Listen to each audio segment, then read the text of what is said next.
السلام علیکم ورحمۃ اللہ وبرکاتہ۔ بدعات و خرافات کا بیان، تفصیلات بدعات و خرافات نمبر 83۔ عید کی نماز کے بعد ملنا اور معانقہ و مصافحہ کرنا کوئی امر مسنون نہیں ہے، لوگوں کی اختراعات یعنی من گھڑت چیزیں اور بدعات میں سے ہیں۔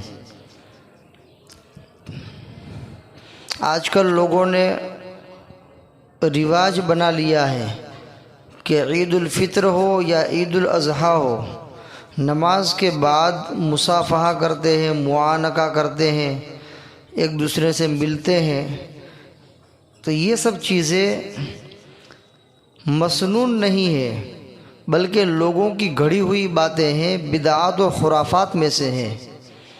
لہذا عید کی نماز کے بعد، چاہے وہ عید الاضحیٰ ہو یا عید الفطر ہو، عید کی نماز کے بعد معانقہ کرنا، مصافحہ کرنا، ملنا، یہ بدعت ہے، خرافات میں سے ہے۔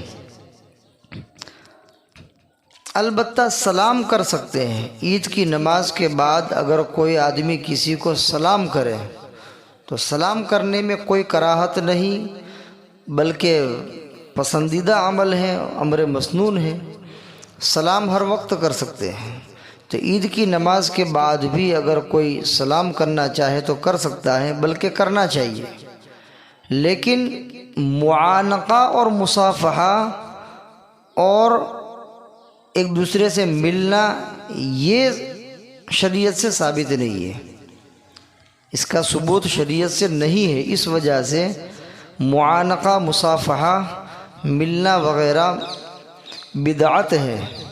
البتہ سلام تو مسنون ہے، وہ کبھی بھی کر سکتے ہیں، عید کی نماز سے پہلے بھی کر سکتے ہیں، عید کی نماز کے بعد بھی کر سکتے ہیں۔ نمبر 84۔ ماہ محرم کو ماتم اور سوگ کا مہینہ قرار دینا جائز نہیں، حرام ہے۔ کوئی مہینہ غم کا مہینہ نہیں، کوئی مہینہ سوگ کا مہینہ نہیں، ہر مہینے اللہ کے یہاں برابر ہے۔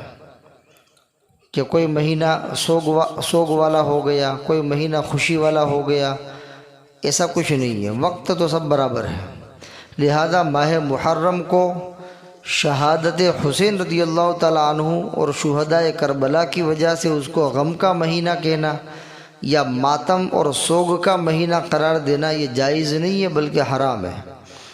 نمبر 85۔ جنازہ اٹھاتے وقت اور نماز جنازہ پڑھنے کے لیے لوگ جمع ہوتے ہیں، اس وقت فاتحہ خوانی کا دستور مکروہ اور قابل ترک ہے۔ فتاوی رحیمیہ جلد 2 صفحہ 111، 115، 117۔ جنازہ اٹھاتے وقت لوگ جمع ہوتے ہیں اور اس میں فاتحہ خوانی کرتے ہیں، زور سے فاتحہ پڑھتے ہیں۔ اسی طریقے سے نماز جنازہ پڑھنے کے لیے جب لوگ جمع ہوتے ہیں اس وقت بھی فاتحہ خوانی کا دستور ہے، بعض لوگوں کے اندر اور بعض جگہوں کے اوپر۔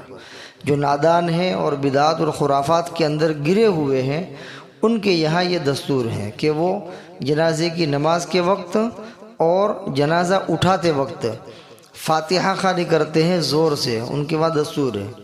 تو یہ مکروہ عمل ہے، شریعت میں پسندیدہ عمل نہیں ہے، لہذا اس کو چھوڑ دینا ضروری ہے۔ نمبر 86۔ ایک سوال کے جواب میں حضرت مفتی عبدالرحیم صاحب لاجپوری رحمۃ اللہ علیہ لکھتے ہیں کہ 10ویں محرم کو یعنی عاشوراء کے دن اعلان اور مظاہرہ کے ساتھ مسجد میں نوافل پڑھنے کا اہتمام و التزام جس طرح سوال میں مذکور ہے، حضرت صلی اللہ علیہ وسلم کے عمل اور فرمان سے یا صحابہ کرام رضوان اللہ تعالی علیہم اجمعین، تابعین، طبع تابعین و ائمہ دین رحمہم اللہ سے ثابت نہیں ہے۔ یہ طریقہ ممنوع اور لائق ترک ہے کہ نو ایجاد اور خلاف سنت ہیں۔ فتاوی رحیمیہ جلد 2 صفحہ 118، 119۔ بحوالہ اپنے ایمان و اعمال کی حفاظت کیجیے، صفحہ 126، 127۔ حضرت مفتی عبدالرحیم صاحب لاجپوری رحمۃ اللہ علیہ نے ایک سوال کے جواب میں فتاوی رحیمیہ کے اندر لکھا ہے کہ 10ویں محرم یعنی عاشوراء کے دن مسجد میں نوافل پڑھنے کا اہتمام اور التزام کرانے کے لیے باقاعدہ اعلان کرنا اور اس کے لیے مظاہرہ کرنا اور اجتماعی شکل میں جو ہے نوافل کے لیے مسجد کے اندر جمع ہونا اعلان کے ساتھ اور اس کے بڑے اہتمام کے ساتھ، یہ آپ صلی اللہ علیہ وسلم سے، صحابہ سے، تابعین، تبع تابعین اور ائمہ عظام سے ثابت نہیں ہے، بلکہ یہ لوگوں کی اپنی گھڑی ہوئی چیزیں ہیں اور لوگوں کی اختراعات میں سے ہیں، رسم و رواج کی قبیل سے ہیں، خرافات کی قبیل سے ہیں۔ اس وجہ سے یہ خلاف سنت بلکہ نیا طریقہ اور ممنوع طریقہ ہے، اس وجہ سے اس کو چھوڑنا ضروری اور لازم ہے۔ نوافل ایک نفل کی قبیل سے ہے، واجب اور فرائض کی قبیل سے نہیں ہے، لہذا اگر کوئی آدمی پڑھنا چاہے تو پڑھ سکتا ہے، نہ پڑھنا چاہے تو کوئی حرج کی بات نہیں، پڑھے گا تو ثواب ملے گا، نہیں پڑھے گا تو کوئی حرج نہیں۔